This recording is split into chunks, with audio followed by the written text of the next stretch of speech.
할렐루야. 우리 금산장로교회 복덩어리 성도 여러분, 오늘 여러분들에게 오늘 제가 설교를 하면서 먼저 질문을 하고 싶은 것이 있습니다. 그것은 뭐냐면 은혜. 도대체 은혜가 무엇입니까? 교회에서 제일 많이 사용하는 단어가 은혜라는 단어인데, 또 예배 끝나고 나면은 저한테 악수하면서 은혜 받았습니다라고 얘기하기도 하고, 교인들끼리 우리 은혜 받았다라고 얘기를 하는데, 도대체 은혜라는 말이 무엇입니까? 한번 생각을 해보세요. 여러분, 오늘 이 시간에는 먼저 이 은혜라는 말을 좀 정확한 의미를 좀 알았으면 좋겠습니다. 우리가 평상시 생각했던 그 은혜라는 말과 틀린 말은 아니지만, 우리가 정확하게 이 은혜라는 말의 헬라어 언어는 무엇이고 그 뜻은 무엇인가, 그리고 우리가 유명한 성경학자들이 기록했다는 옥스퍼드 원어 성경 대전 관점에서 이 은혜라는 말은 도대체 무엇인가.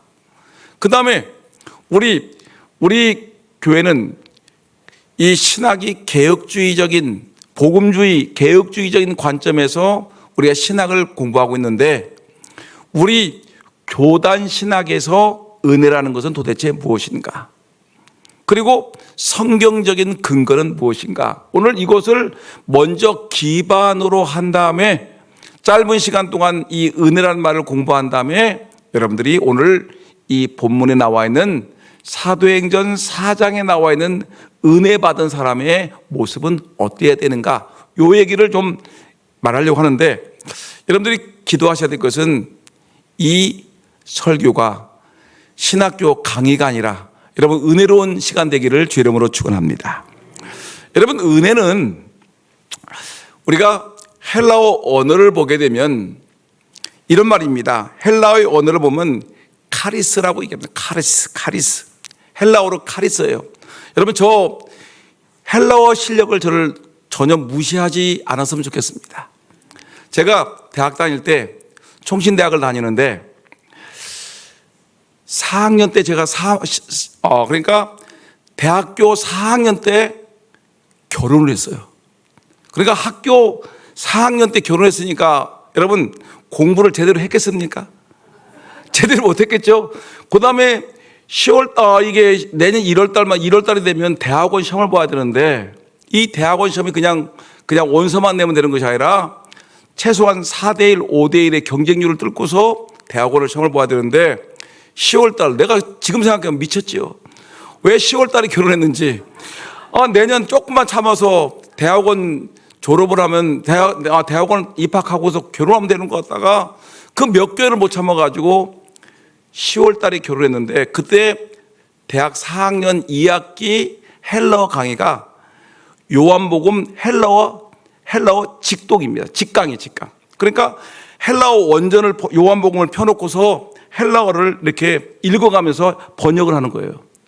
무지무지 어려운 건데, 결혼하기 전에 빠지고, 결혼한 다음에 신혼여행 간다고 빠지고, 그 다음에 재미있다고 빠지고, 그러다 보니까 대학교 4학년 2학기 졸업 성적표가 나오는데 헬라어 중급 요한복음 강독이 F학점이 나왔어요. F학점. 여러분, F학점은 이건 졸업을 못하는 거, 이건 필수 과목인데, 헬라어 이 필수 과목을 대학교 4학년 학생이 펑크를 F학점을 맞았으니 졸업을 못하는데 심각한 문제입니다. 그래서 나 혼자 끙끙거리는데 학교로 올라갔더니 난리가 났어요. 저 혼자만 F 맞은 것이 아니라 80명 중에 30명이 펑크가 난 거예요. 이 헬라어 이 강독하시는 이 교수님이 노처녀예요.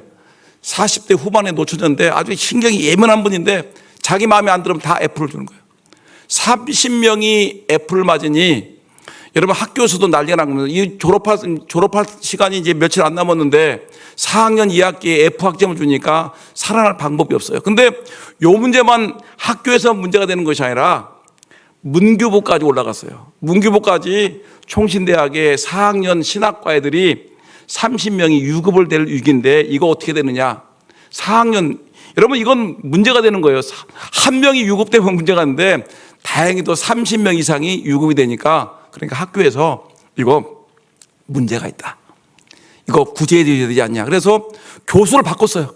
그 교수가 얼마나 날카로운 교수인지 이 교수를 또 같이 강의를 겨울 학기를 해놓으면은 분명히 이 사람이 또 마음에 안 들으면 다 애플 줄 텐데, 교수를 바꿔서 이 학생들을 다시 공부시켜서 학점을 주자 해가지고 겨울 방학 내내 일주일에, 저는 대전에서 했었는데 대전에서 서울까지 일주일에 2번씩 이 기차를 타고 다니면서 헬러 강의를 무려 2달 동안 공부를 했어요.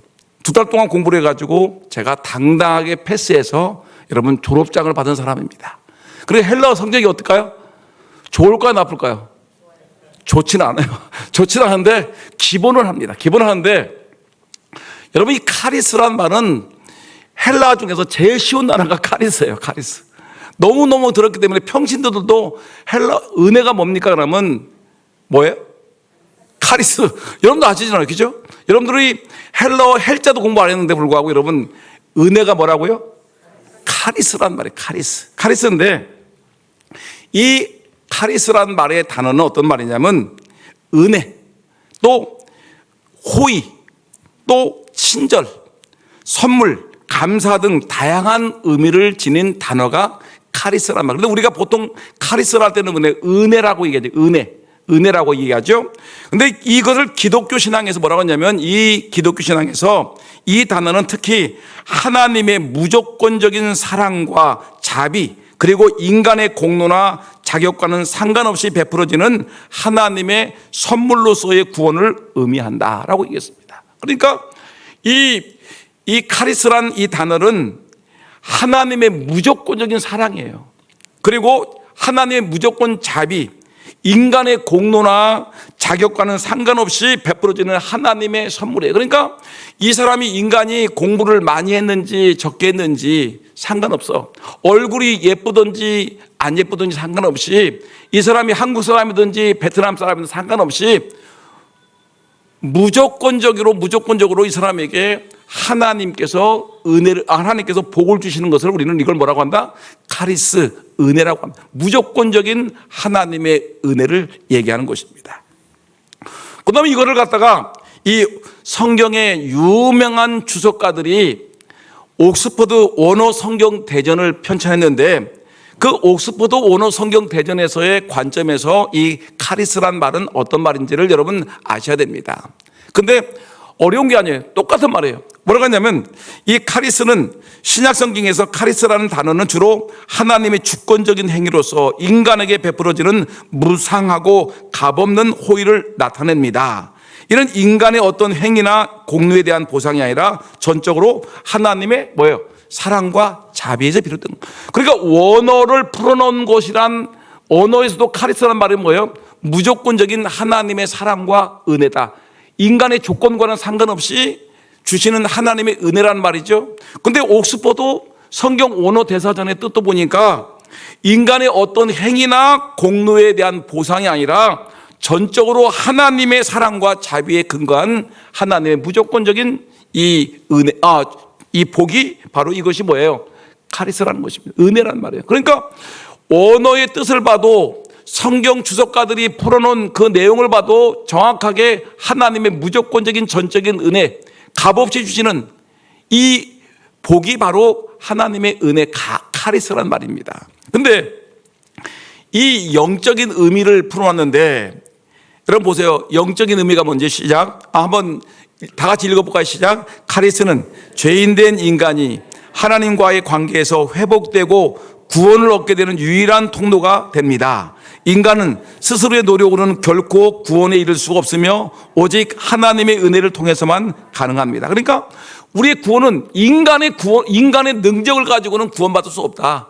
철저하게 하나님의 은혜, 하나님의 전적인 이 복을 받지 않고는 우리 인간이 구원받을 수 없다. 그래서 이는 예수 그리스도, 다 같이 시작. 이는 예수 그리스도의 십자가 대속 사역을 통해 가장 분명하게 드러나며 성령의 역사를 통해 믿는 자에게 적용됩니다. 따라서 은혜는 하나님의 주권적인 선택과 사랑의 표현이며 인간에게 겸손과 감사로 응답해야 할 대상입니다.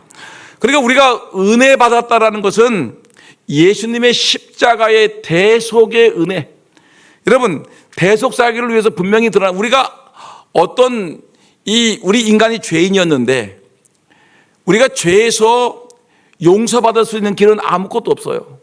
우리 인간의 공로라든가 어떤 행위를 통해서 이 죄에서 구원받을 수는 없었는데 하나님이신 예수님이 이 땅에 오셔서 인간을 위해서 대신 십자가에서 우리 죄를 짊어지시고 대신 죽으심으로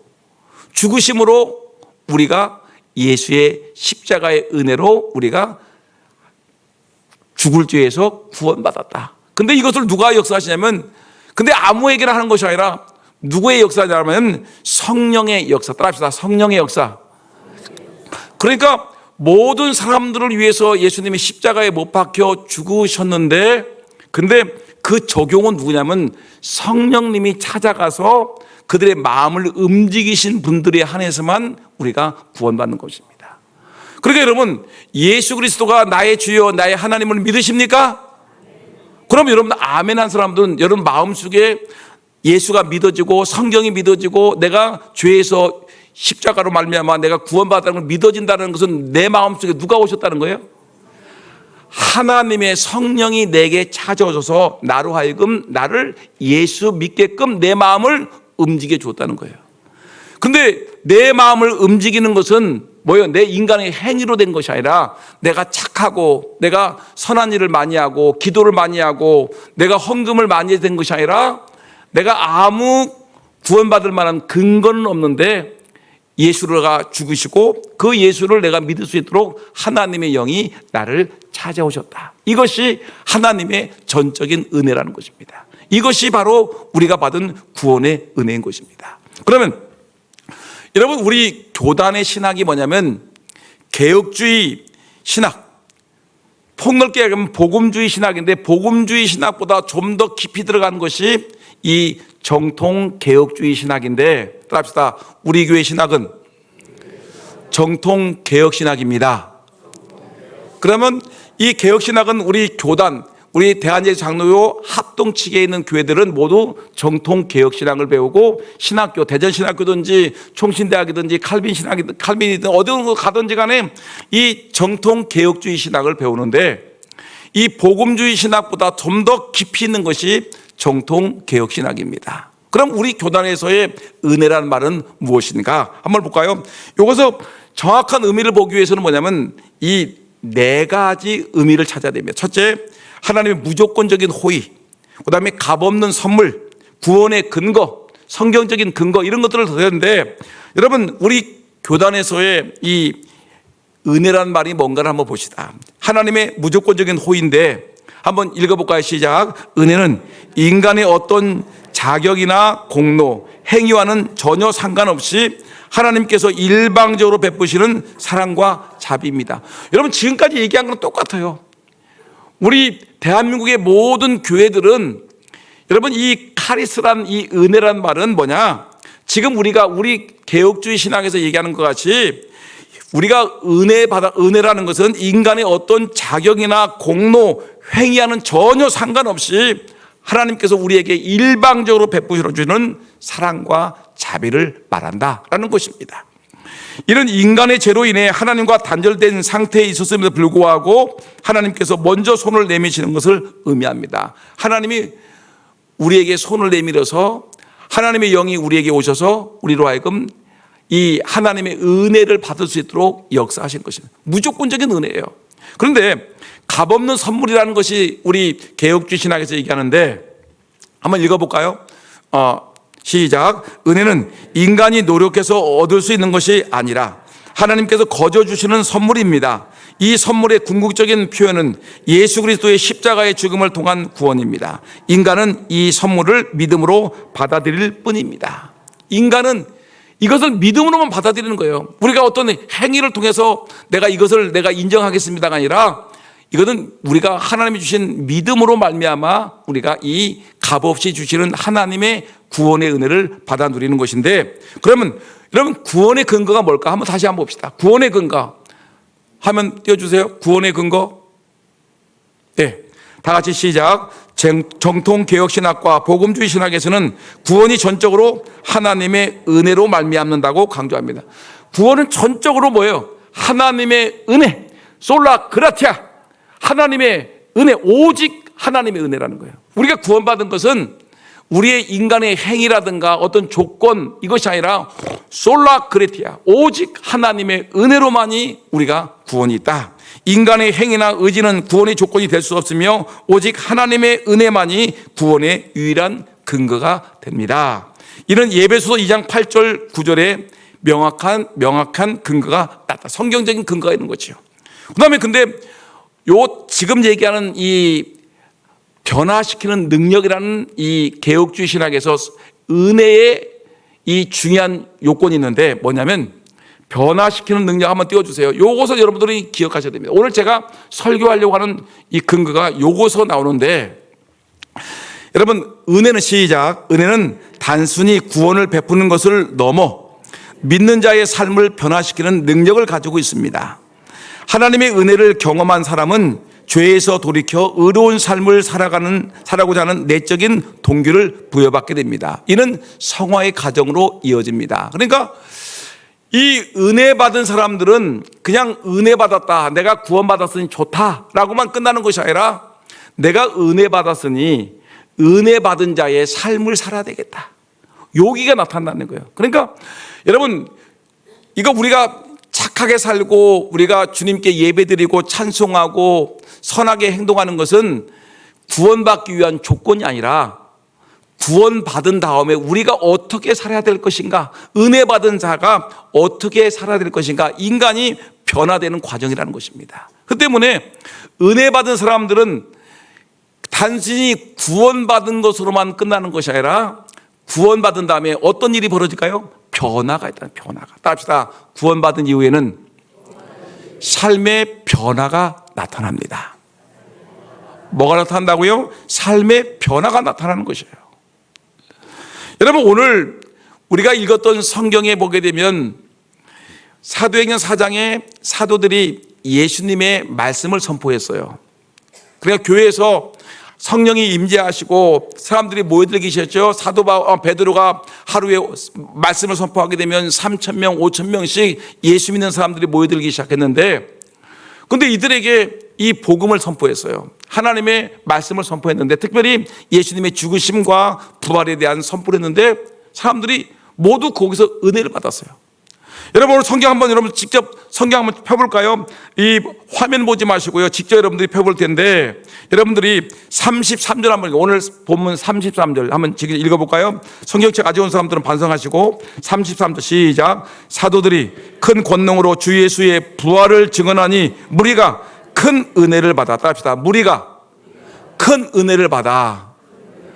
무리가 큰 은혜를 받아. 34절 말씀, 35절 말씀, 요 내용들이 나온다는 거. 은혜 받은 사람들이 34절과 35절 말씀대로 살았다는 것이 오늘 제가 설교하려고 하는 주전 초점인 것입니다. 그러면 여러분 은혜 받은 사람들, 은혜 받은 사람, 여러분 생각해 봅시다. 은혜라는 건 지금까지 우리가 얘기했는데, 은혜라는 것이 뭐죠? 쉽게 얘기하면 이전까지 우리가 지금까지 알고 있던 내용과 똑같은 내용이에요. 그러니까 목사님이 그동안 가르쳤던 내용과 전혀 틀림없이 은혜라는 건 뭐예요? 하나님이 우리에게 무조건적인 조건 없이 주시는 하나님의 선물이죠.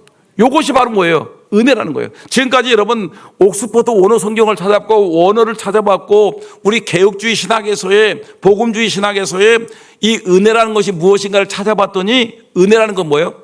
하나님이 무조건적으로 우리에게 주시는 하나님의 선물을 갖다가 우리는 은혜라는 것입니다. 여러분 우리가 구원받은 것은 뭘까요? 은혜입니까? 아니면 행함입니까? 예?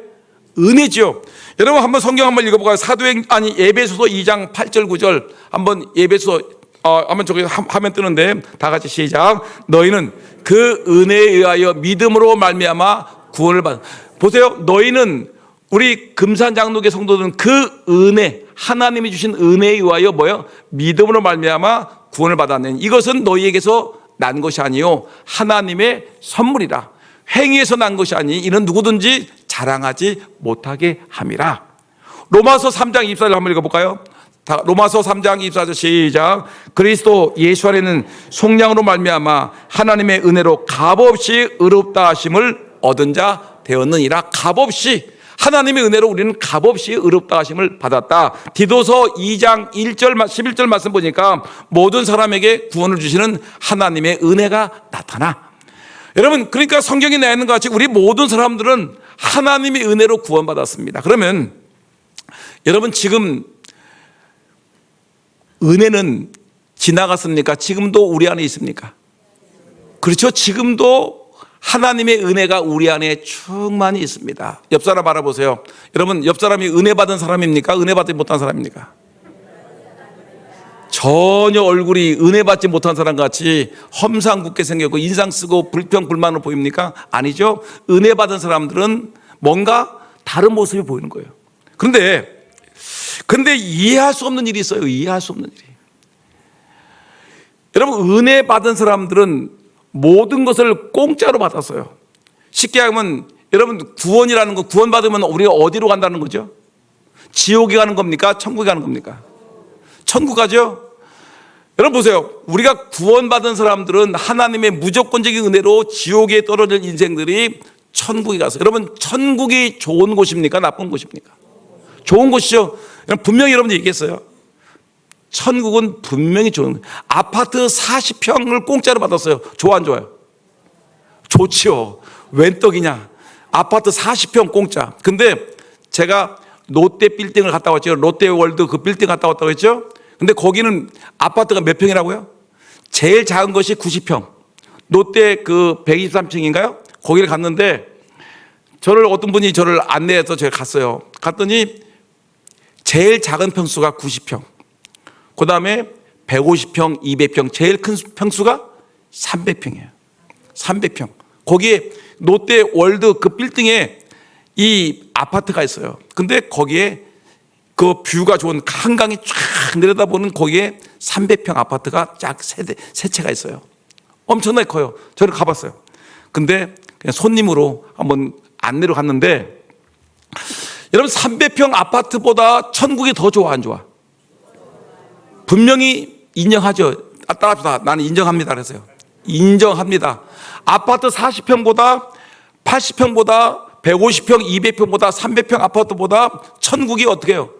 훨씬 더 좋아. 근데 그 천국을 여러분 어떻게 받았어요? 공짜로. 따라합시다. 나는 그 천국을 공짜로 받았습니다. 할렐루야. 근데 할렐루야가 안 나와, 이상하게. 공짜로 받았으나 그러면 제가 얘기하기 전에 할렐루야 하고 막 좋아 춤을 춰야 되는데, 여러분들은 아무런 감동이 없어. 감동이 천국을 그렇게 줘도 여러분 감동이 없으니 이게, 그러니까 사람들이 나는 구원받았는지 모르지만 사람들이 뭐라고 얘기하냐면, 당신 교회 다닌 사람들이 은혜 받았다고 좋아하는데, 근데 우리는 당신들이 은혜 받아 좋아하는 것을 본 적이 없다는 거예요. 본 적이 없다. 집안 내 남편도 부인이 은혜 받았다고 막 집요하는데 오자마자 잔소리나 늘어놓고 방 청소 안 했다고 막 그러고 돈 100만 원 썼다고 소리만 지르고 그럴 뿐이지. 여러분, 은혜 받았으면, 아니, 남편이 좀 남자답게 가난한 목사님을 도와주려고 돈 100만 원 확 썼는데 그거 가지고 괴롭히고 못 살게 굴고 한 달 동안 내내 갈구고 돈 받아오라고 소리로 그러면 여러분 되겠습니까? 안 되죠. 한 달 동안 43일 동안 여러분들 은혜로 먹고 살았는데 감사해야 되는데 내 핸드폰 뒤져가지고 100만 원 어디 썼냐고 막 난리치고 그러니 여러분 얼마나 괴롭겠습니까? 은혜 받은 사람의 모습이 절대 아니야. 은혜 받은. 근데 사람들이, 여러분, 많은 사람들이 이 은혜 받은 사람들의 표정이 없다는 거예요. 뭐 우리 집사람 얘기만 하는 것이 아니라 우리 모두가 그렇지 않습니까? 여러분, 우리 사람 그렇게 나쁜 사람이 아닌데 돈에 흥분돼 가지고 막 갑자기 100만 원 쓰니까 난리가 나는 거죠. 근데 은혜를 받으면 여러분 너그러운 사람이 되는데, 근데 너그러운 사람이 되는 것이 아니라 은혜 받은 사람들이 더 깐깐해져. 은혜 받은 사람이 더 야박해져. 은혜 받은 사람들이 더 이기적이야. 자기 중심적이야. 더 가지려고 해. 누가 그럴까요? 은혜 받아 천국을 소유했는데도 불구하고 더 깐깐해지고 더 야박해지고 콩나물 더 싸게 살려고 더 줘 가지고 깎고 뭐 하여튼 깐깐해지고 야박하고 더 이기적이고 더 욕심부려요. 욕심. 여러분, 바로 이것이 우리 구원받았다고 하는 사람들의 모습인데, 과연 이것을 우리 하나님의 관점에서 보면은 이것이 옳은 일인가라는 것입니다. 그냥 여러분 단순히 교회만 다니는 것으로 은혜 받았다고 얘기만 하지 말고 은혜 받은 사람들의 모습을 보여주는데 누구에게 보여줘야 될까요? 내 남편에게 보여줘야 될 거 아니야. 믿음 없는 내 남편에게 은혜 받은 부인의 모습이 얼마나 밝고 너그러워지고 넉넉해지고 풍성해졌고 사랑스러워졌고 베푸는지 이걸 보여줘야 되지 않습니까? 남편이 우리 교회 다녔더니 이 내 아내가 그렇게 이제는 깐깐하고 시비를 잘 붙더니 이제는 용서하고 너그러운 사람이 되었구나. 나도 이 은혜를 받아봐야 되겠다. 직장에서도 여러분 매일같이 사고치고 문제 안 했던 사람들이 깐깐하고 이기적이고 욕심부렸던 사람이 베풀고 나누는 사람이 되었으니, 여러분 직장 사람들이 은혜 받은 사람의 모습을 좀 보여야 되지 않겠습니까? 가면 매일 싸움질하고 다투고 갈등하고, 그러면 교회를 누가 다니겠어? 누가 다니? 왜 한국 교회가 이렇게 무너지냐면 은혜 받았다는 사람들은 여기저기 많은데 은혜 받은 사람의 모습이 전혀 나타나지 않으니까 한국 교회가 점점 약해질 수밖에 없는 거예요. 여러분들이 어떤 사람이라고요? 더 깐깐해졌고 더 야박해졌고 더 이기적이고 더 자기 중심적인 모습을 보이고 있다. 이것이 우리의 은혜 받은 사람의 실상이라는 것입니다. 이건 잘못됐던 거죠. 도대체 이 은혜의 의미를 공짜로 받았는데, 무조건적인 우리 인간의 행위로는 전혀 아니로 공짜로 모든 걸 받았는데 우리가 어떻게 이럴 수가 있느냐. 은혜 받은 사람이 내 남편도 좀, 내 자녀들도 우리 엄마 우리 아빠 교회 다니더니 참 사람 좋아졌다. 정말 나도 저런 우리 엄마 아빠 같이 변화되고 싶다. 직장에서도 그런 모습이 나타나야 되지 않습니까? 친구들 나타나야 되지 않겠습니까? 그러면 오늘 이 사도행전 이 본문 속에서 은혜 받은 사람들의 모습은 어떤 모습인가 한번 볼까요? 은혜 받은 사람의 특징입니다. 합시다. 은혜 받은 사람들의 특징. 여러분 첫 번째 오늘 보니까 여러분 한번 읽어볼까요? 한번 같이 한번 읽어볼까요? 33절 다 같이 시작. 사도들이 큰 권능은, 다 같이 성경 읽어보세요. 성경책 읽으세요. 성경책. 이거 화면 보지 마시고요. 내가 일부러 안 썼습니다. 33절 시작. 사도들이 큰 권능으로 주 예수의 부활을 증언하니 무리가 큰 은혜를 받았어요. 우리 금산장 노예가 하나님의 말씀을 선포할 때 우리 모두가 큰 은혜를 받은 줄 믿습니다. 은혜 받았어요. 내일 장년부 수련회 2박 3일 동안 은혜를 받을 줄 믿습니다. 유치부 은혜 받을 줄 믿습니다. 학생부 은혜 받을 줄 믿습니다. 청년부 은혜 받을 줄 믿고 사랑부 은혜를 받고 청년부만 은혜를 받고요. 그 다음에 네팔 선교팀 여러분 선교를 통해서 은혜 받을 줄 믿습니다. 큰 무리가 은혜를 받았어요. 은혜를 받은 다음에 34절 시작. 그 중에 가난한 사람이 없으니 이는 밭과 집 있는 자는 나는 팔아 그 판 것의 값을 가져다가 라고 얘기했습니다. 그 다음에서 뭐라고 했냐면 32절 말씀 보니까 똑같은 얘기인데, 여러분 32절 다 같이 시작. 믿는 무리가 한 마음과 한 뜻이 되어 모든 물건을 서로 통용하고. 보세요. 여기 은혜 받은 사람들의 모습을 보니까 은혜 받은 사람의 특징, 믿는 무리가 한 마음과 한 뜻이 되었다. 한 마음과 한 뜻이 되었다. 그러니까 은혜 받은 사람들의 가장 첫 번째 특징은 하나 되는 일에 힘쓴다는 얘기야. 하나 되는 일에 한 마음과 한 뜻이 돼요. 예수님의 가르침에 온 교회들이 한 마음과 한 뜻이 된다. 사도들의 가르침에 온 교우들이 한 마음과 한 뜻이 되었다. 여러분 이거 굉장히 중요한 것이죠. 은혜 받은 사람들의 특징은, 우리가 사람들이 은혜 받았다 성령 받았다고 얘기할 때 간증할 때 보게 되면 어떤 얘기를 주로 많이 하자면 은혜 받았는데, 수련회 기간 또 은혜 받았는데 마음속에 눈에서 눈물이 났습니다. 눈물이 제일 흔한 것이 눈물이 나.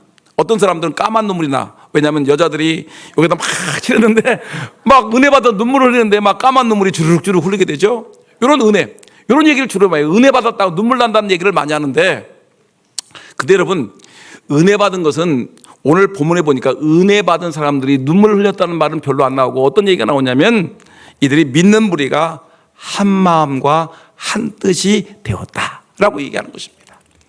여러분, 은혜 받은 것은 감성적인 게 아니에요. 감성적인 것만 얘기하면 안 돼요. 물론 은혜 받으면 내가 방언도 터지고 눈물도 나고 회개의 역사가 일어나기도 하고 내 삶이 변화되는 역사가 있는데, 삶에 변화되는 얘기는 하나도 안 하고 매일 눈물이 났다, 회개만 했다. 여러분, 이게 아니란 말입니다. 정말 중요한 것은 오늘 사도행전에서 나타나는 은혜 받은 사람들의 특징은 한 마음과 한 뜻이 되었다라고 얘기하는 것입니다.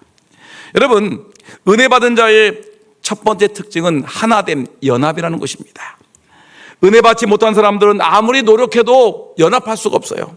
왜냐하면 그 마음속에 시기와 질투와 미움이 올라오기 때문에 이 믿지 않는 사람, 은혜 받지 못한 사람들은 그 마음속에 연합이 될 수가 없어요. 왜? 미움이 있고 시기와 질투가 있고 마음속에 뭔가 자기를 내세우고자 하는 으쓱거리는 교만한 마음이 있기 때문에 다른 사람들과 어울릴 수가 없어요. 그런데 은혜 받은 사람들의 마음속에는 하나님의 은혜가, 하나님의 사랑과 평안과 하나님의 축복이 강같이 흐르기 때문에 모든 것을 포용하고 모든 것을 이해하고 모든 것을 감싸줄 수 있는 미움이 사라지고 다툼이 사라지고 시기와 갈등들이 다 사라지기 때문에 우리 하나님의 말씀 앞에, 사도들의 가르침 앞에 이들은 한 마음 한 뜻이 되어 주의 교회를 든든히 세워나간다는 것입니다. 여러분, 은혜 받은 자의 모습과 같이 한 마음 한 뜻이 되기를 주의 이름으로 축원합니다. 여러분, 그렇기 때문에 그 은혜 받은 사람들은 어떤 모습이 나타나면 부부 간에도 물론 갈등이 생기지만 하나 되려고 노력을 합니다. 직장에서도 하나가 되려고 노력하고 이 이웃들과의 관계 속에도 하나 되려고 노력하는데, 근데 가만히 보게 되면 이 문제가 심각해지는 것 같습니다. 많이 배웠다고 얘기하고 부유해진 이 나라가 예전과 같이 가난하지도 않고 못 배운 것도 아닌데 왜 이렇게 가정에서 갈등이 많이 나고 다투고 일어나고 분열이 일어나고 노사분규가 일어나고 이 대한민국은 날마다 진보와 보수로 갈라져 가지고 매일 싸움질하고 수많은 이 아픔들이 일어나는 것이 뭐예요? 이 나라에 뭐가 없어요? 예수 믿는 사람들은 많은데 뭐가 없어요? 은혜가 없어. 은혜가 나타나지를 않기 때문에 그런 것입니다. 심각한 문제예요. 여러분, 제가 오늘 본문의 말씀을 공부하다가 한번 찾아봤는데 우리나라 사회 갈등 지수가 전 세계 1위라는 겁니다. 갈등, 우리나라에서 이 정치적으로 진보와 보수가 싸움질하고 세계 1등. 그 다음에 노사분기로 해서 사장님하고 노동자들하고 싸워가지고 이 갈등이 세계 1위인데 어떤 일이냐면 2022년 영국 킹스 칼리지 조사 발표에 하면 제가 이제 조사를 해온 겁니다. 보면 전 세계 주요 국가 28개국 조사 중에서 우린 대한민국이 뭐야? 갈등은 세계 최고다. 하여튼 대한민국은 쌈질하는 나라다. 갈등 1위. 두 번째, 같은 해 우리나라 전경련이에요. 전경련의 전국경제연합회에서 발표한 것은 뭐냐면 갈등 주사가 OECD 30개 국가 중에서 우리나라가 뭐다? 1위다. 쌈질은 제일 잘한다. 진보와 보수가 싸우고 노동자와 노동자와 싸우고 뭐 남자와 여자가 싸우고 하여튼 사회적인 갈등의 요소가 우리나라가 최고로 세다. 그런데 국제평화연구소에서 정치, 경제, 사회적인 갈등을 포함하여 여러 차원에서의 갈등을 평가했더니 역시 세계 1위라는 것입니다. 그런데 여러분, 이 금액이 이것을 보니까 여러분들은 이 세계 1위가 얼마나 무서운지를 여러분들 지금 잘 모르는 것 같은데 이거를 돈으로, 여러분 돈이 예민하니까 100만 원도 예민해가지고 날치는데 이거를 돈으로 따져봐. 사회적인 갈등 요소를 갖다가 세계 1위인데 도대체 이 갈등이 어떻게 벌어지느냐를 봤더니 세계 1위로 이것을 조사해 보니까, 환산해 보니까 약 300조 원이라는 거예요. 300조 원. 여러분 놀라지도 않아. 이 사회적인 갈등으로 인해서 낭비되는 우리나라의 그 1년에 환산으로 보면 300조 원이 낭비된다는 거예요. 그러니까 때려부시면 뭐예요? 그러가 또 우리나라가 또 때려부시면 또 어떻게 합니까? 다시 복구하는데 그 들어가는 때려부시고 복구하는 비용, 이 여러분들 막 진보와 보수가 싸웠는데 이 사람들이 열심히 일을 해가 하나가 일을 했으면 돈이 1억을 벌을 걸 갖다가 도리어 마이너스 막 몇십억이 되는데 이런 걸 다 따져보니까 1년에 우리나라가 쌈질해가지고 갈등해가지고 손실되는 액수가 몇 억이라고요? 300조 원이에요. 300조 원. 여러분 300조 원이 얼마나 크냐면 우리나라 올해 2025년도 예산이 얼마냐면 제가 조사해 봤더니 673조 원이에요. 673조 원인데 300조 원은 어떻게 해요? 거의 반수예요. 반. 예산의 반이 쌈질하다가 다 나가는 거예요. 그런데 여러분 제가 조사해 봤더니 여러분 지금 우리나라에서 지금 대통령이 기부 쓴다고 1인당 얼마씩 준다고 그래요?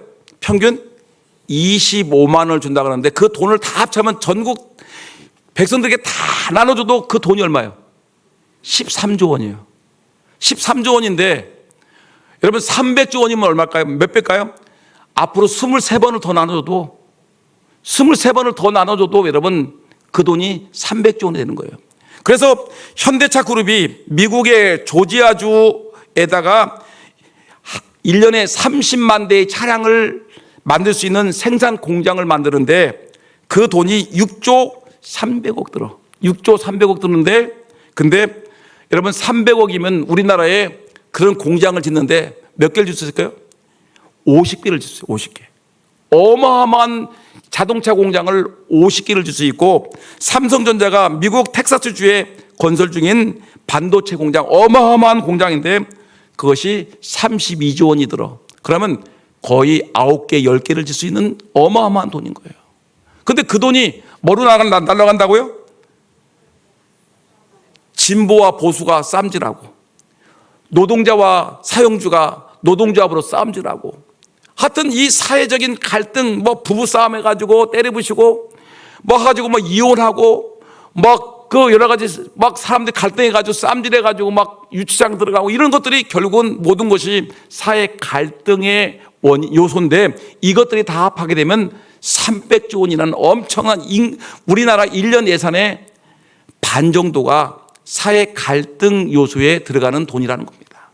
그러니까 만약에 우리나라가 하나가 되어서 나라가 진보와 보수가 하나 되고 노동자와 사용주가 하나가 되고 남자와 여자가 하나 되고 하나가 되어가지고 여러분 300조 원을 갖다가 우리 국가 경제의 발전을 위해서 썼으면 얼마나 좋은 나라가 되겠습니까?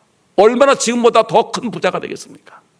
전 세계에서 가장 큰 나라가 부자가 될 수 있는 나라가 바로 우리나라인데 우리나라는 예산의 반 이상을 갖다가 갈등을 해결하는 요소로 사용하고 있으니 이거 심각한 겁니다. 그러니까 이 일에 우리가 은혜 받은 사람들 어떻게 해요? 하나 되는 일에 연합하는 일에 우리가 하나 되는 겁니다.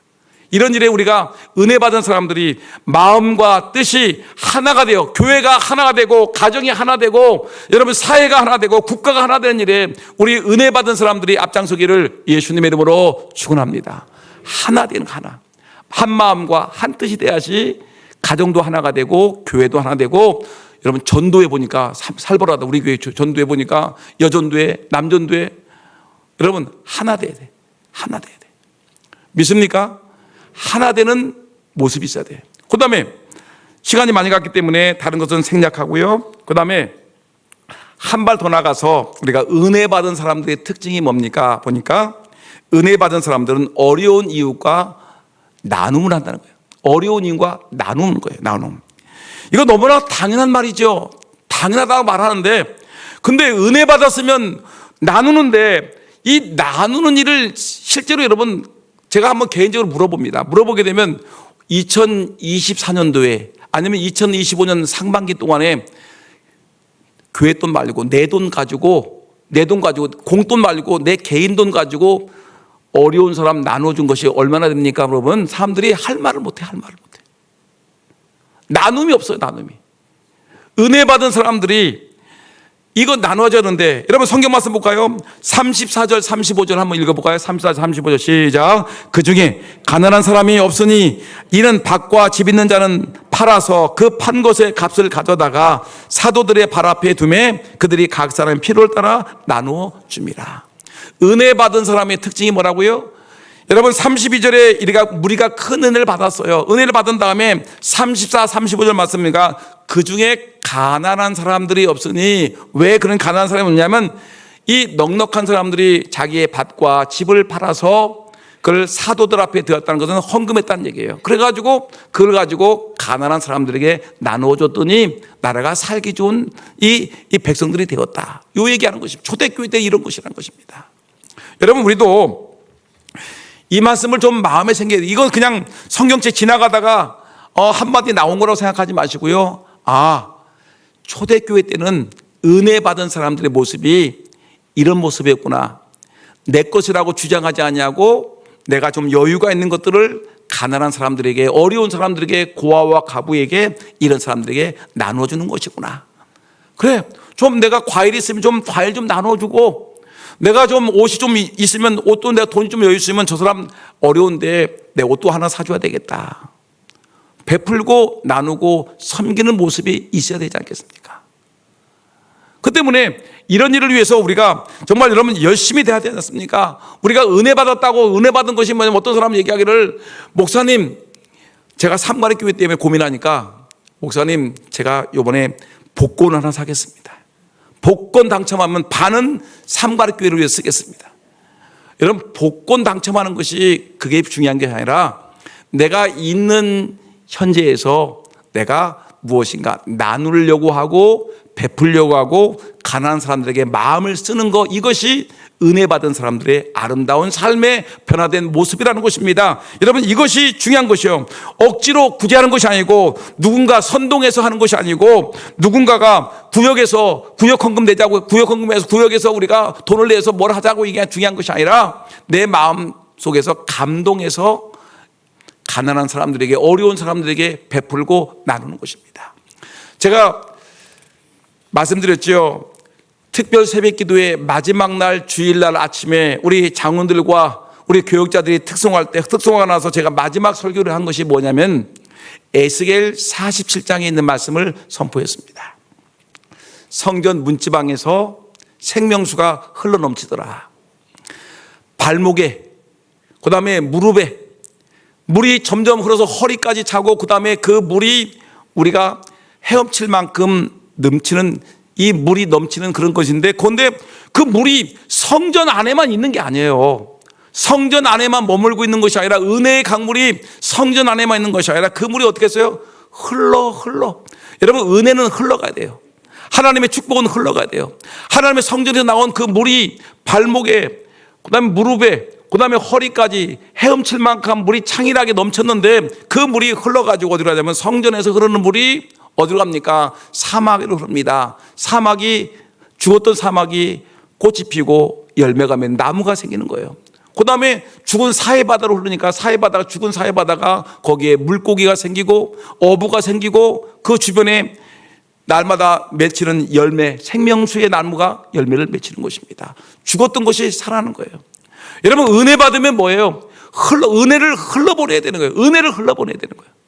내가 은혜 받았습니까? 은혜 받은 것을 여러분 내 가족들에게, 내 아들에게, 얘야 내가 이번에 수련회 가서 은혜 받았어, 내가 교회 다니면서 은혜 받았어 하면서 내가 받은 은혜를 내 남편에게, 내 아들에게, 내 딸들에게, 내 손주들에게 받은 은혜를 나누셔야 되죠. 은혜 받은 것을 우리 주일학교에 나누셔야 되겠죠. 여러분 은혜 받은 것을 우리 교회 주변 사람들에게 나누셔야 되겠죠. 이것이 진정 은혜 받은 사람들의 아름다운 삶의 모습임을 기억하고, 여러분 은혜 받은 사람들의 특징 물론 더 많이 있지만 오늘 이 본문 속에서는 한 마음과 한 뜻이 되더라.